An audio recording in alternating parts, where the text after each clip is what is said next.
Everyone, Shriman Narayan दोस्तों। आपके अपने चैनल हर दिन कुछ नया में आपका बहुत बहुत स्वागत है। तो आज का वीडियो पुरुषोत्तम मास कथा अध्याय 16 का होगा। वीडियो में आपको पौष मास कथा अध्याय 16 सुनाई जाएगी। यदि आपको आज का वीडियो, आज की कथा पसंद आती है तो वीडियो को लाइक कीजिए, शेयर कीजिए, क्योंकि आपके लाइक्स एवं कमेंट से मुझे पता चलता है कि वीडियो आपके लिए उपयोगी साबित हुआ है। और यदि आपने अभी तक माँ लक्ष्मी जी के चरणों में अपनी हाजिरी नहीं लगाई है तो हाजिरी लगाने के लिए चैनल को सब्सक्राइब अवश्य करें। साथ ही बेल आइकन को प्रेस करें। इससे ये होगा कि मैं कोई भी वीडियो अपलोड करूँगी तो इसकी नोटिफिकेशन आपके पास पहुँच जाएगी। तो चलिए वीडियो को शुरू करते हैं। पौष मास कथा अध्याय 16। श्री नारायण बोले, हे महाप्राज्ञ, हे नारद, वाल्मीकि ऋषि ने जो परम अद्भुत चरित्र दृढ़धन्वा राजा से कहा, उस चरित्र को मैं कहता हूँ, तुम सुनो। वाल्मीकि ऋषि बोले, हे दृढ़धन्वन, हे महाराज, हमारे वचन को सुनिए। गरुड़ जी ने केशव भगवान की आज्ञा से इस प्रकार ब्राह्मण श्रेष्ठ से कहा। कर्ण जी बोले, हे तुश्रेष्ठ, तुमको 7 जन्म तक पुत्र का सुख नहीं है। यह जो वचन हरि भगवान ने कहा है सो इस समय तुमको वैसा ही है। फिर भी कृपा से स्वामी की आज्ञा पाकर मैं तुमको पुत्र दूंगा। हे तपोधन, हमारे अंश से तुमको एक पुत्र होगा, जिस पुत्र से गौतमी के साथ तुम मनोरथ को प्राप्त करोगे। किंतु उस पुत्र से होने वाला दुख तुम दोनों को अवश्य होगा। हे तुझ शार्दूल, तुम धन्य हो जो तुम्हारी बुद्धि हरि भगवान में हुई है। हरि भक्ति शाकाम को हो अथवा निष्काम हो, हरि भगवान को दोनों ही प्रिय है।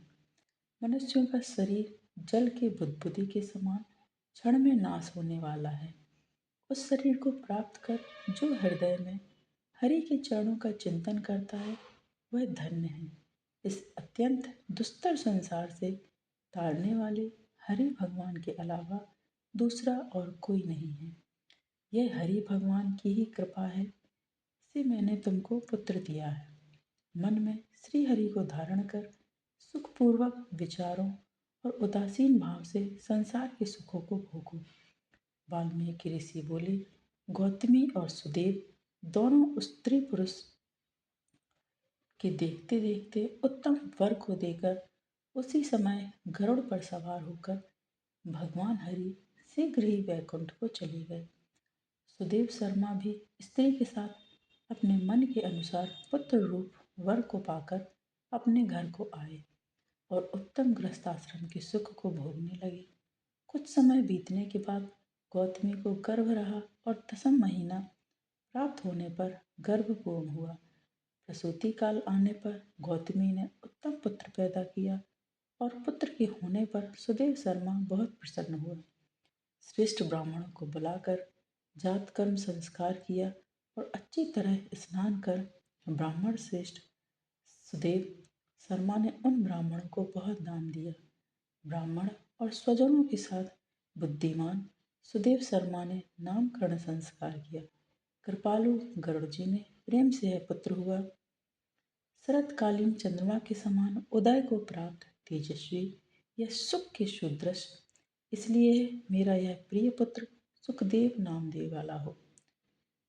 माता के मन को आनंद देने वाला वह पुत्र पिता के मनोरथों के साथ साथ शुक्ल पक्ष के चंद्रमा के समान बढ़ने लगा। पिता ने हर्ष के साथ उपनयन संस्कार कर गायत्री मंत्र का उपदेश किया। बाद में बालक वेद आरंभ संस्कार को प्राप्त कर ब्रह्मचर्य व्रत में स्थित हुआ। उस ब्रह्मचर्य के तेज से युक्त बालक साक्षात दूसरे सूर्य के समान शोभित हुआ। बुद्धि सागर उस बालक ने वेद का अध्ययन प्रारंभ किया। उस गुरु वत्सल बालक ने सद्बुद्धि से अपने गुरु को प्रसन्न किया और गुरु के एक बार कहने मात्र से समस्त विद्या को प्राप्त किया। वाल्मीकि ऋषि बोले, एक समय कोटि सूर्य के समान प्रभाव देने वाले ऋषि आए। उनको देखकर हर्ष से सुदेव शर्मा ने दंडवत प्रणाम किया। अर्ध पाद आदि से विधि पूर्वक उन देवल मुनि की पूजा की और महात्मा देवल के लिए आसन दिया। तेजस्वी देवदर्शन देवल ऋषि उस आसन पर बैठ गए। बाद में अपने चरणों पर बालक को गिरे हुए देखकर देवल ऋषि बोले, देवल मुनि बोले, अहो हे सुदेव, तुम धन्य हो, तुम्हारे ऊपर भगवान प्रसन्न हुए हैं, क्योंकि तुमने दुर्लभ, सुंदर, श्रेष्ठ पुत्र को प्राप्त किया है। ऐसा विनीत, बुद्धिमान, बोलने में चतुर, वेद पाठी और शीलवान पुत्र कहीं भी किसी के यहाँ नहीं देखा। हे पुत्र, यहाँ आओ, तुम्हारे हाथ में यह कौतुक क्या देखता हूँ। सुंदर छत्र, दो चामर, यवरेखा के साथ कमल, जानू तक लटकने वाले हाथी के सूंड के समान ये तुम्हारे हाथ, कान तक फैले हुए विशाल लाल लाल नेत्र, शरीर गोलाकार का, त्रिवली से युक्त पेट है। इस प्रकार उस बालक के विषय में कहकर उस ब्राह्मण को उत्कंठित देखकर देवल ऋषि फिर बोले, अहो हे सुदेव, ये तुम्हारा लड़का गुणों का समुद्र है, कंधा और कोप का संधि स्थान गुण है, शंख के समान उतार चढ़ाव युक्त गला वाला, चिक्कड़ टेढ़े सिर के बाल वाला, ऊंची छाती, लंबी गर्दन, बराबर कान, बैल के समान कंधा, इस तरह समस्त लक्षणों से युक्त यह पुत्र श्रेष्ठ भाग्य का निधि है। एक ही बहुत बड़ा दोष है जिससे सब व्यर्थ हो गया। इस प्रकार कहकर सिर कांपते हुए दीर्घ श्वास लेकर देवल मुनि बोले, प्रथम आयु की परीक्षा करना, बाद में लक्षणों को कहना चाहिए। आयु से हीन बालक के लक्षणों से क्या प्रयोजन है। हे सुदेव, यह तुम्हारा लड़का 12वें वर्ष में डूबकर मर जाएगा। इससे तुम मन में शोक नहीं करना। अवश्य होने वाला निसंदेह होकर ही रहता है। मरणासन्न को औसत देने के समान उसकी कोई प्रतिक्रिया नहीं है। वाल्मीकि मुनि बोले, देवल मुनि इस प्रकार कहकर ब्रह्मलोक को चले गए और गौतमी के साथ सुदेव ब्राह्मण पृथ्वी पर गिर गया। पृथ्वी पर पड़ा हुआ देवल ऋषि के कहे हुए वचनों को स्मरण कर चिरकाल तक विलाप करने लगा।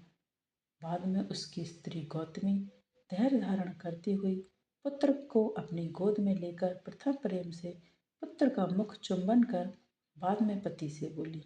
गौतमी बोली, हे तुजराज, होने वाली वस्तु में भय नहीं करना चाहिए। जो नहीं होने वाला है वह कभी नहीं होगा, और जो होने वाला है वह होकर रहेगा। क्या राजा नल, रामचंद्र और युधिष्ठिर दुख को प्राप्त नहीं हुए? राजा बलि भी बंधन को प्राप्त हुआ, यादव नाश को प्राप्त हुए, हण्याक्ष कठिन वध को प्राप्त हुआ, वृत्तासुर भी मृत्यु को प्राप्त हुआ, सहस्त्रार्जुन का सिर काटा गया, रावण की भी उसी तरह सिर काटे गए। हे मुनि, भगवान रामचंद्र भी वन में जानकी के विरह को प्राप्त हुए, राजर्षि परीक्षित भी ब्राह्मण से मृत्यु को प्राप्त हुए। हे मुनीश्वर, इस प्रकार जो होने वाला है वह अवश्य होता है। इसलिए हे नाथ, उठिए और सनातन हरि भगवान का भजन कीजिए, जो समस्त जीवों के रक्षक हैं और मोक्ष पद को देने वाले हैं। वाल्मीकि ऋषि बोले। इस प्रकार सुदेव शर्मा ने अपनी स्त्री गौतमी के वचन को सुनकर स्वस्थ हो हृदय में हरि हरि भगवान के चरणों का ध्यान कर पुत्र से होने वाले शोक को जल्दी ही त्याग दिया। तो आज की ये कथा पौष मास कथा अध्याय 16 यहीं पर समाप्त होती है। यदि आपको आज का वीडियो, आज की कथा पसंद आई है दोस्तों, तो वीडियो को लाइक कीजिए, शेयर कीजिए अपने दोस्तों के साथ, अपने परिवारजनों के साथ, ताकि वो भी कथा का श्रवण कर सकें और कथा का लाभ ले सकें। और यदि आप चैनल पर नए हैं तो चैनल को सब्सक्राइब कीजिए, साथ ही बेल आइकन को प्रेस कीजिए। इससे ये होगा कि मैं कोई भी वीडियो अपलोड करूँगी तो इसकी नोटिफिकेशन आपके पास पहुँच जाएगी। अगला वीडियो पौष मास कथा अध्याय 17 का होगा। एवं पौष मास की सभी कथाओं को सुनने के लिए चैनल पर बने रहें। मिलते हैं नेक्स्ट वीडियो में दोस्तों। हर हर महादेव, श्रीमन नारायण।